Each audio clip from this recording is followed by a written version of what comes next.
who boldly gushed over the film's humanization of the Predator and a possible romantic relationship with a f***ing android. Stuff like this is why women's fiction should be banned. What you just said is one of the most insanely idiotic things I have ever heard. Everyone in this room is now dumber for having listened to it.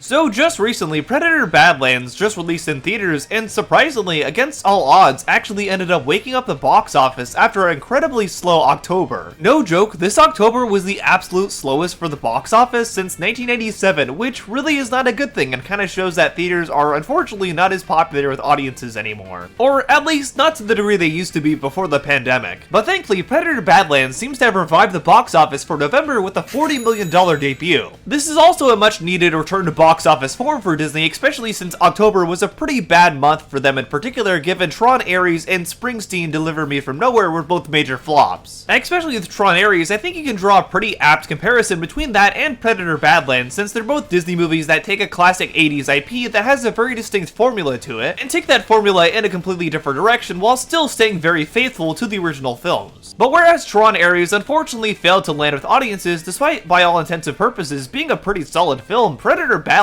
seems to have really taken off. It really seems a lot of people like this movie, and rightfully so. It's a pretty solid film. It's definitely a very different kind of Predator movie, but not necessarily in a bad way. It seems that it's garnered enough goodwill overall from critics to earn an 86% on Rotten Tomatoes and a 71 on Metacritic. But unfortunately, it looks like a certain notorious subset of reviewers on YouTube and other platforms have not taken so kindly to this movie whatsoever. However, rather than actually offering any substantial criticism about Predator Badlands, it seems they're simply mad that a woman is one of the main characters in the film. Oh boy. And because of that, they seem incredibly upset and seem to think that Predator Badlands is feminist propaganda. I'm talking about none other than anti-woke film critics who really don't seem to like this movie at all, and one of the most notable ones for that would be none other than The Critical Drinker. The Critical Drinker is basically the poster child for this sort of anti-woke film criticism overall. Rather than actually criticizing a film for the things you should criticize it for, such as acting, cinematography, characterization, storytelling, pacing, and things like that, he'd rather get mad that the show Agatha All Along starred a female as the main character. Well, it's called Agatha All Along, drinker, what'd you expect? Or he'll get mad that the last Predator film had a female main character as well, despite the fact that was actually the best received Predator film in quite a while, funny enough, and it actually has a better rating than Badlands even.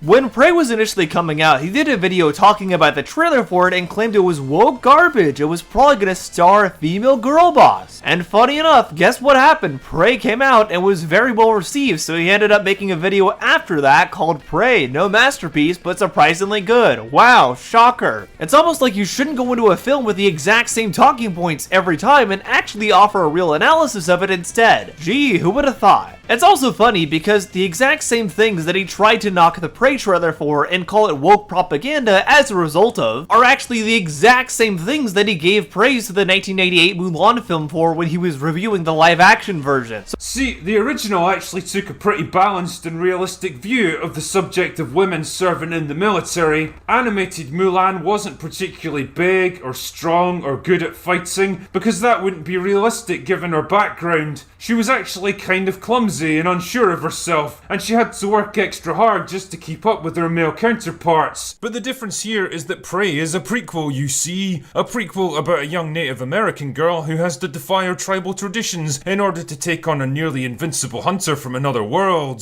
Because, you know, if elite special forces operatives, hard-boiled detectives, and entire squads of specially trained government agents can't stop these things, then a 100-pound teenage girl is definitely going to make the difference. Corporate needs you to find the differences between this picture and this picture. They're the same picture. So he tries to knock one film for the exact same kinds of things that he praises another film for. The hypocrisy is very blatant with someone like Drinker, and he can't ever keep his talking points straight and really just isn't a real critic whatsoever. And now he's reviewed Predator Badlands in a review that might be even worse than his Prey review in my opinion. In this review, he seems to completely miss the point of so many things at every turn and also shows a real lack of media literacy and also just straight up lies about things in the movie as well. There's a lot to unpack here, so I guess without further ado, let's get into Critical Drinker's review of Predator Badlands. Life really is a matter of perspective. For example, your boyfriend isn't really a useless, effeminate who makes your skin crawl, he's actually just redefining masculinity. And I'm not actually drunk right now, I'm just redefining sobriety. Or in this case, Predator Badlands isn't actually a goofy buddy comedy complete with cute animal sidekicks, an insecure protagonist with daddy issues who has to learn to connect with his emotions. Wow, so right off the bat, that was a pretty convenient way of oversimplifying and also straight up misrepresenting just about everything in this film. There's quite a lot to unpack in just that one sentence if I'm being real, but let's start with the fact that Drinker calls this film a buddy comedy.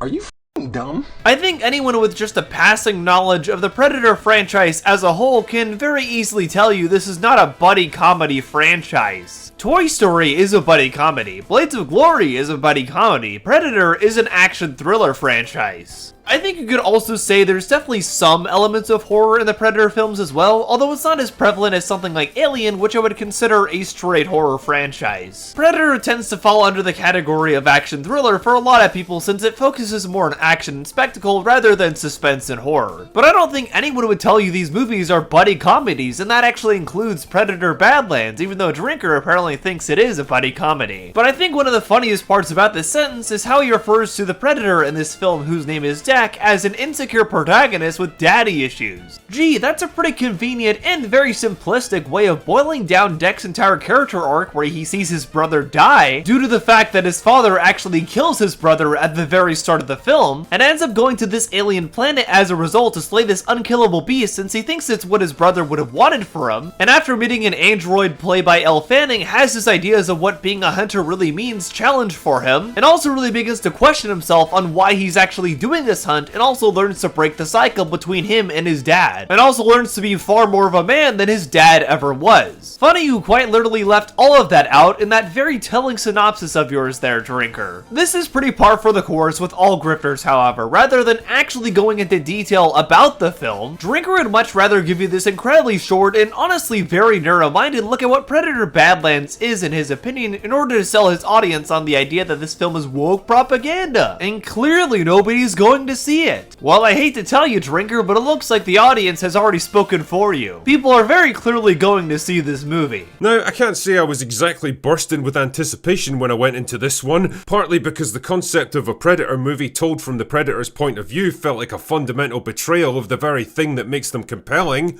their mystique, partly because those CGI-heavy trailers with the horrible Predator redesign didn't do much to win me over, and partly because of early reviews from intellectual giants like Grace Randolph, who boldly gushed over the film's humanization of the Predator and a possible romantic relationship with a f***ing androids.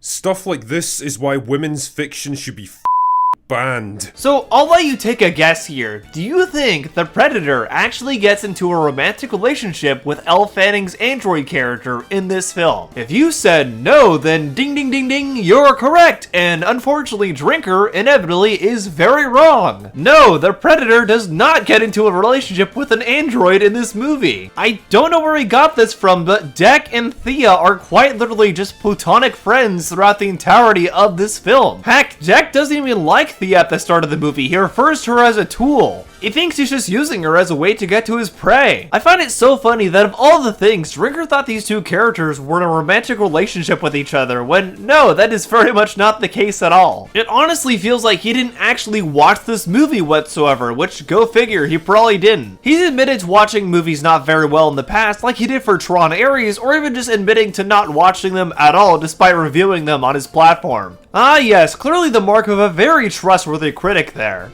Jesus, the amount of glazing this film's been getting on social media would have you believe it's the best thing since the 1987 original. In fact, according to Rotten Tomatoes, it's actually better, and it's not even close. It's all all of it.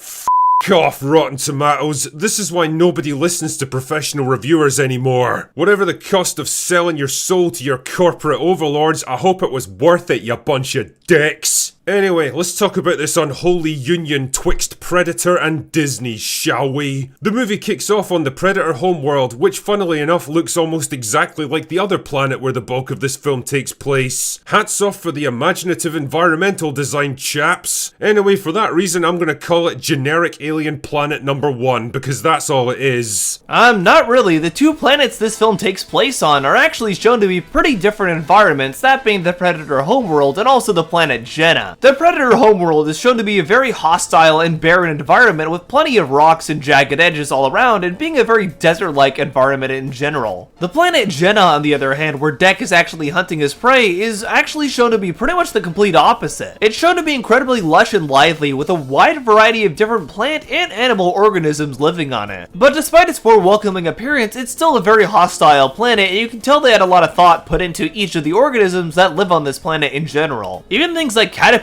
are dangerous on this world, since if you pick one up, it'll actually turn into a mini nuke. And there are also plants that'll shoot needles at you to paralyze you as a sort of defense mechanism. These two planets are incredibly different from each other, so I'm not really sure how Drinker didn't really pick up on any of this at all, since it's shown pretty clearly throughout the film. Since in many ways, the differences between these two planets in the film kind of ties into the main theme of the movie in general. But inevitably, Drinker completely missed this and just thinks these two planets are exactly the same, apparently. Right. This is also where we meet our main man, Dec, but henceforth I shall name him Lumpy because it gives me literally seconds of amusement and I need to take whatever wins I can get from this one. Anyway, Lumpy is preparing to go on his first hunt so that he can become a fully fledged member of his clan, but his toxically masculine dad has other ideas and instead orders his brother to kill him because he's the runt of the litter. The situation soon goes the way of your average Scottish wedding and Lumpy ends up crash landing on generic alien planet number 2, where his mission is to find and kill the Callisk, the most powerful and dangerous animal on the planet, and return victorious to generic alien planet number 1 so that he can take revenge on his toxically masculine dads. I mean, call me crazy here, but why not just go straight back there and kill him anyway? I mean, it's not like he's gonna have you back even if you do succeed.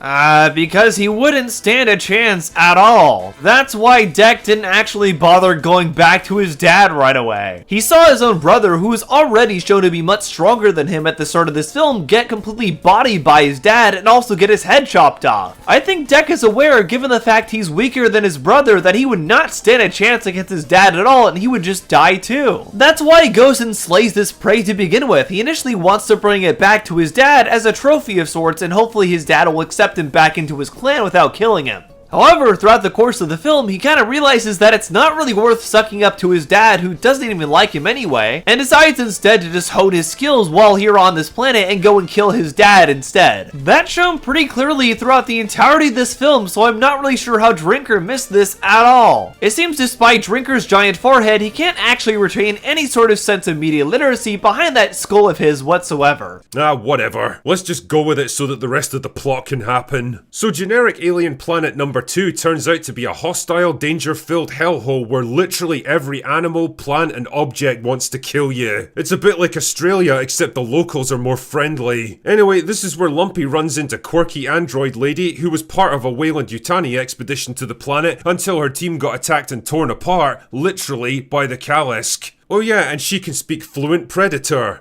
How? Don't know. She makes some vague reference to other predators visiting the planet and talking to her, which makes no sense really because Lumpy's brother specifically said they don't go there because they're all afraid of the Callisk. Wow, you really weren't paying any attention there at all, were you, Drinker? What Dec's brother says about that planet is that their species doesn't currently go there because some have come in the past and they never came back. So what that means is that yes, some of their species actually have been there before. Also, I feel like this should be incredibly obvious, but Thea is not speaking Dec's language, at least not in a traditional sense. She is using her universal translator function as an android to be able to communicate with Dec and be able to be understood by him. The movie literally has her say this up front. Were you just not paying any attention at all? This better universal translation. You hear Yautja, others hear their language. Also, what are the chances that they'd land right in the very location where she just so happens to be and not just immediately kill her? This is legit just nitpicking. Drinker knows he doesn't actually have anything to criticize or deconstruct about this film, so he's just complaining that two characters happen to end up at the same location. This is a pretty common tactic for grifters overall. Instead of actually criticizing any real part of the film or piece of media that they're covering, they'll often just nitpick things when they can't actually find anything to criticize. Which, given the fact they always want to complain about everything and often complain about media that others find generally pretty good, they often end up nitpicking a lot. Shocker. Anyway, pretty soon they strike up a deal. Quirky android lady will help him find and kill the Kalisk if he'll take her back to her base camp so that she can be repaired and rescued. And many wacky shenanigans ensue. They're even joined by a cute little alien named Bud who wants to be part of the gang as well.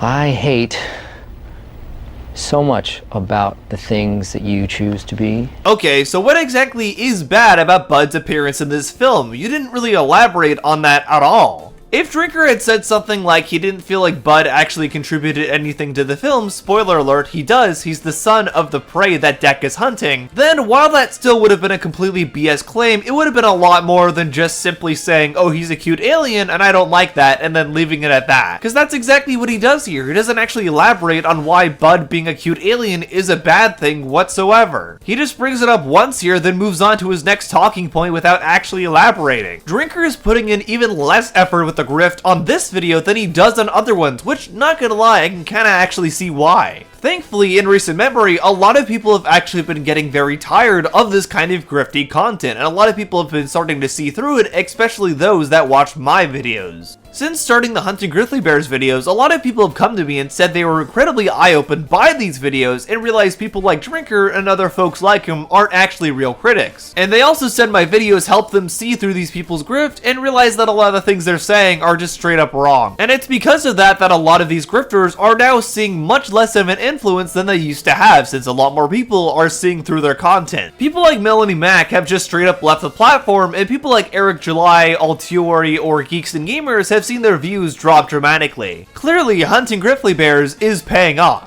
But can they hope to take down the most powerful killing machine in the universe so that he can finally confront his toxically masculine dad? Is Quirky Android Lady hiding a secret from Lumpy? And what became of her sister Tessa, who also went missing during the expedition? The answer, of course, is who the cares? I mean, the movie does explain exactly all of those points that you just mentioned. They do explain what happened to Tessa, Thea's sister, during the crash and show that she's actually basically the main villain of this story. And yes, they do reveal that Thea actually was hiding a secret about her sister the whole time and that she was on the hunt for the exact same thing that Dec is. That's kind of exactly where the main emotional conflict between Dec and Thea comes from, because Dec feels betrayed that Thea didn't tell him this before. She knew the whole time her sister was after the exact same thing, but she didn't inform Dec, so obviously he feels very hurt by this. Of course, though, Drinker didn't actually pay attention to the film and thought it would be a better idea to make this cringy rant video where he basically doesn't acknowledge all the things that the film directly puts out for him. Like, holy shit, this film spells things out so well, you'd have to be completely brain dead to not actually retain any of it. And this film's not even that long either, it's only an hour and a half long, so it shouldn't even be that hard to retain that sort of information either. Drinker is such an incompetent critic that it kind of hurts. Like I said earlier, your ability to enjoy Predator Badlands is all going to depend on your perspective here. If you're somehow able to forget the whole Predator thing and just see this film as a generic sci-fi adventure movie with light-hearted comedy undertones that's clearly been geared towards a younger audience, then there's probably some enjoyment to be had here. The visuals are mostly fine, there's fun little action sequences to keep you amused, a likeable underdog protagonist with a clear emotional arc, and a well-worn but still effective central theme of friendship, loyalty, and redemption. That's all very nice, and on that basis, Badlands more or less works as a slightly dumb, undemanding, but reliable sort of movie that doesn't ask too much from its audience. Here's the problem though, it's not a generic sci-fi adventure movie, it's a Predator movie, and that name comes with some pretty important expectations. You don't walk into a Predator movie looking for a quirky buddy adventure with cutesy animals and family drama any more than you'd walk into a Saw movie looking for a romantic comedy. Not really, because if you actually watch this film, the comedy actually isn't really that frequent at all. This film, for the most part, plays itself pretty seriously since, like I said before, it's not a buddy comedy, it's an action thriller, just like every Predator film is. But funny enough, even even just on that merit, Drinker is actually wrong about everybody expecting this film to be just like every other Predator film. Because, shocker, the marketing already made it very clear this is going to be a very different kind of Predator film, given it's the first one to actually star a Predator as the main character. This film was already setting itself up to be a very different take on this franchise from the get-go just by that merit alone. And as a result, the people who were actually paying attention to the marketing knew to go into this film expecting a very different kind of Predator film, which, yeah, it is, and in a good way. It still does keep the core essence of what this franchise is all known for, with a ton of violence and very cool, stylish fights, but also it does have a very different angle on it all as well. In some ways, it ends up being sort of a deconstruction of the Predator way of life, and also definitely a deconstruction of toxic masculinity as well. The main character, Jack, is able to learn that the methods his father taught him aren't always the answer to every single situation out there, and he must think for himself sometimes as well. And as a result, he's able to break the familial cycle and not feel like he has to suck up to his father constantly or impress him at every turn. It's honestly a really great message that still keeps in line with a lot of the things we've seen in previous Predator films. So no, this film taking a slightly different approach to the Predator franchise does not ruin it whatsoever. Honestly, go watch the original Predator, then skip straight to this thing and just think about what you've witnessed. The difference in tone, style, and intent is more jarring than taking an F1 car to 200 miles per hour and throwing it into reverse. It's insane to think these two movies even belong to the same franchise. Yeah, no shit, Sherlock. It's almost like those films were made by two different directors and also came out 40 years apart. Apparently, a concept that Drinker has yet to understand is difference of directorial intent. Two different directors can make two different films in the same franchise and have them feel totally different, and that's completely okay. That's what keeps franchises fresh and interesting, especially franchises that have been around as long as Predator, starting all the way back in the 1980s. While Drinker apparently thinks he's gotten some sort of knock against the film with this, he really hasn't, and he apparently doesn't realize that either. What a surprise. Quippy humor and animal sidekicks absolutely do not belong anywhere near a Predator movie. I mean, why do you think Shane Black's film was such a gigantic clusterfuck?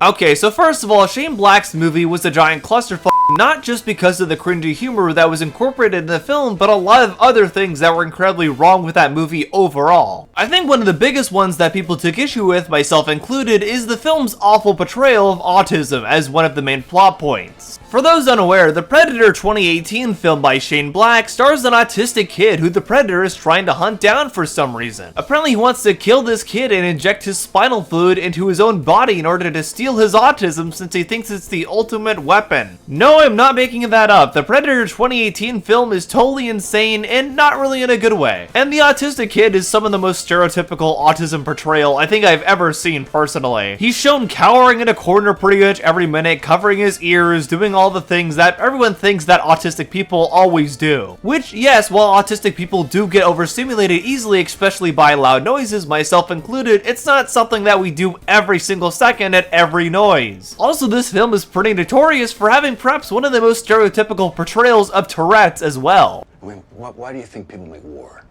Why, Baxley? Why do we make war? Because Because we cock.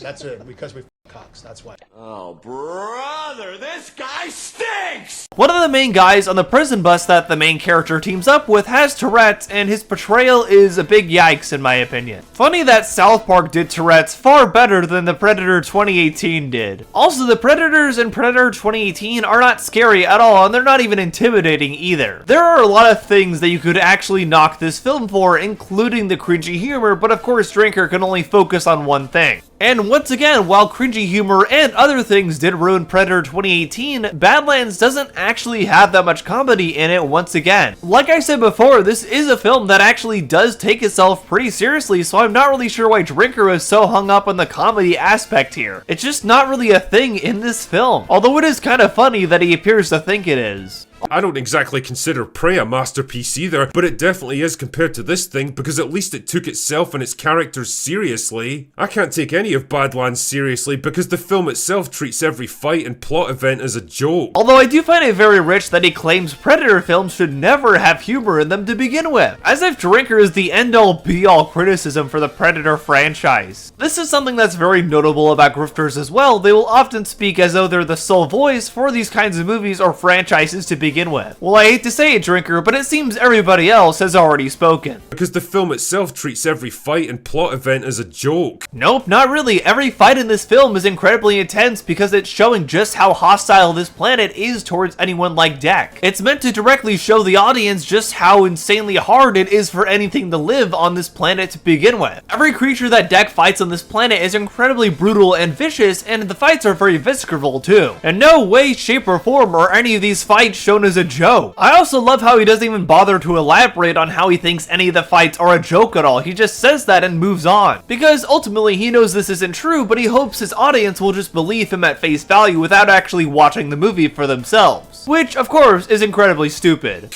And don't even get me started on Lumpy's creature design. Like, how the fuck does a movie from 1987 look better than a $100 million Disney project with cutting-edge special effects? How have we gone so far backwards? I honestly can't emphasize enough how soul-crushingly horrible a downgrade this actually is. Okay, first of all, he is supposed to look weaker than all the other Predators because he is the weakest of his clan, and that's a major plot point in this movie. But even outside of that, pretty much every Predator we've seen in these films has a different character design, and there's been a big variety to that as well. Like, compare the Predator in the very first film to the Berserker Predators in the 2010 film, or even just comparing those to the upgrade Predator in the Predator from 2018, or to the Feral Predator from Prey, or comparing any of those to the three incredibly distinctive designs that we got for all the Predators in Predator Killer of Killers. This series has always introduced cool new designs for each of the Predators, so why is this any different here? This is just keeping in tradition with the franchise and also making sure to make the Predator look weaker as to keep in with the main themes of this movie and also the main plot. I really don't know how you miss any of this. Then there's just the stuff that's straight up irritating, the biggest of which is by far quirky android lady. I wouldn't wish that on a broke dick dog.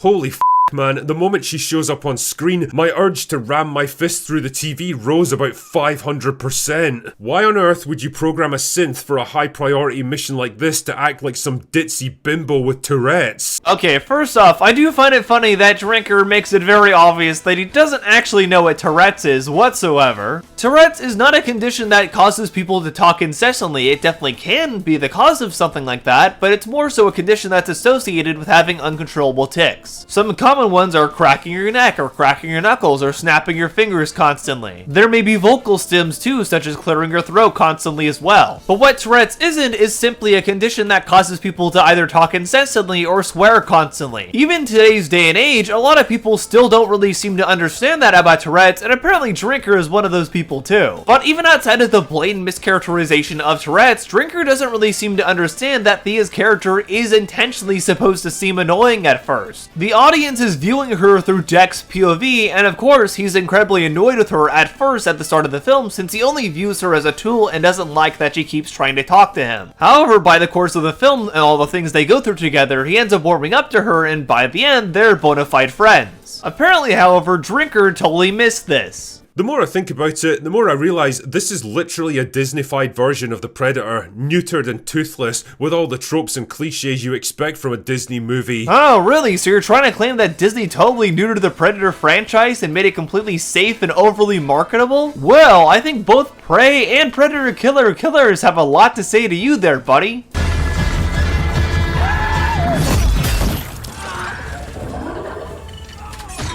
Yeah, clearly very safe and totally not R-rated at all. The truth is, Dan Trachtenberg has actually probably brought the Predator franchise in one of the best directions it could have gone in after it got bought by Disney. Dan Trachtenberg actually got his start on YouTube making Portal fan films, and eventually, over time, got his first big breakthrough shot directing Prey for Disney. It's very clear that he has a real love for the Predator franchise, but also wanted to expand on it in a way that hadn't really been done before, which he did exactly with that movie. Then, in Predator Killer of Killers, he followed up on the idea of Predators being placed in historical settings by having Predators go to feudal Japan, World War II, and also the Viking era as well. And while Predator Badlands is rated PG-13, a lot of that is simply because the violence in this film is between aliens and robots. There definitely still is a lot of very brutal and visceral violence in this film, but given the fact it's not actually happening to humans, the MPAA actually doesn't qualify this as an R-rated film because of that. Which I find funny because some of the violence is still just as violent as the things in those previous movies as well, but because it's not happening to humans, they won't give it an R rating. The American film rating system is so weird sometimes. But regardless, despite what Drinker is trying to say here, the Predator franchise has still stayed very brutal even under Disney. The only reason he's giving this film a bad review is kind of what he already pointed out before, the fact that Disney made it. And that tends to be the case with a lot of these anti-woke grifters in general. They just hate Disney as a corporation so much that they'll constantly crap on anything they put out regardless if it's actually received well or not. They always want to sell their audience on this idea of any film that Disney makes because they personally really dislike Disney as a company. And in their mind, anything under Disney must automatically be bad and be spreading woke propaganda. Even though A, not only is that not the case whatsoever, but B, that's a pretty bad way to go into any critical review of a film. These guys always go into any film, especially if it's a Disney film, with all the same anti-woke talking points, and it's pretty stupid overall.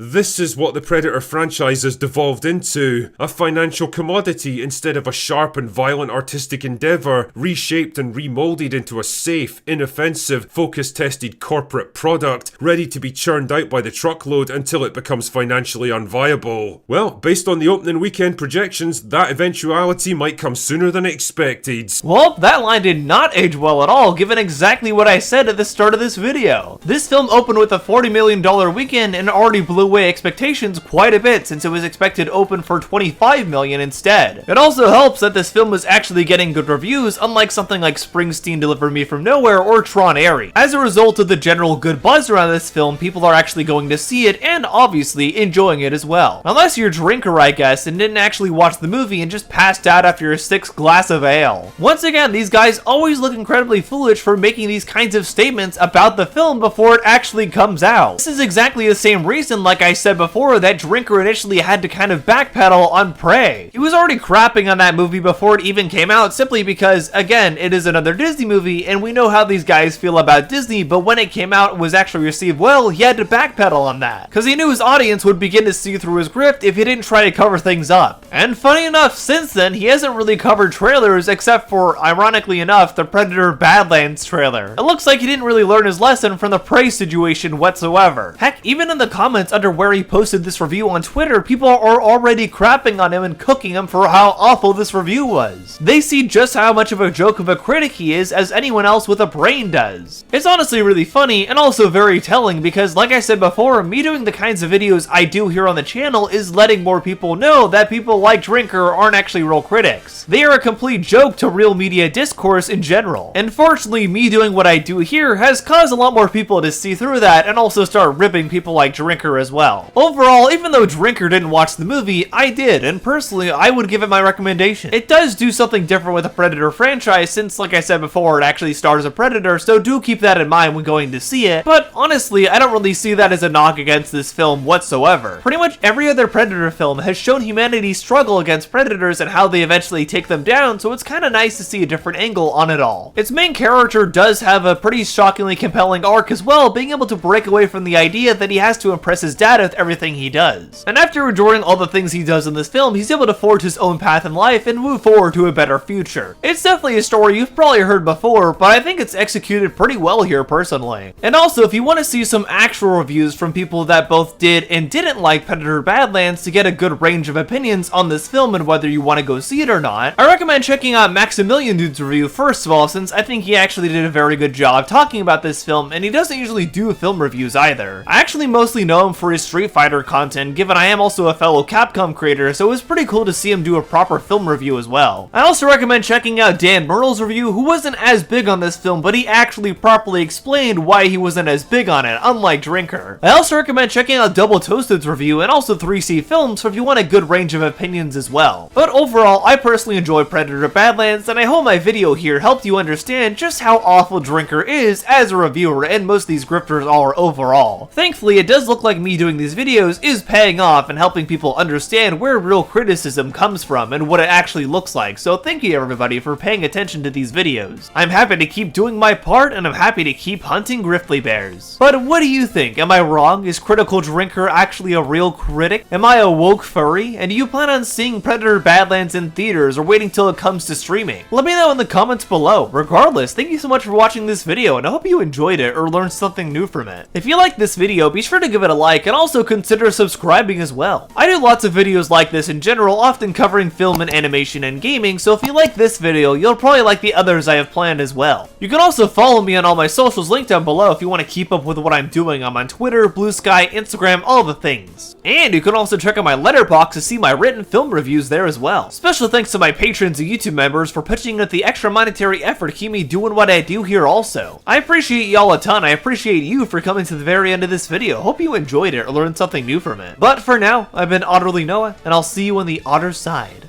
Bye!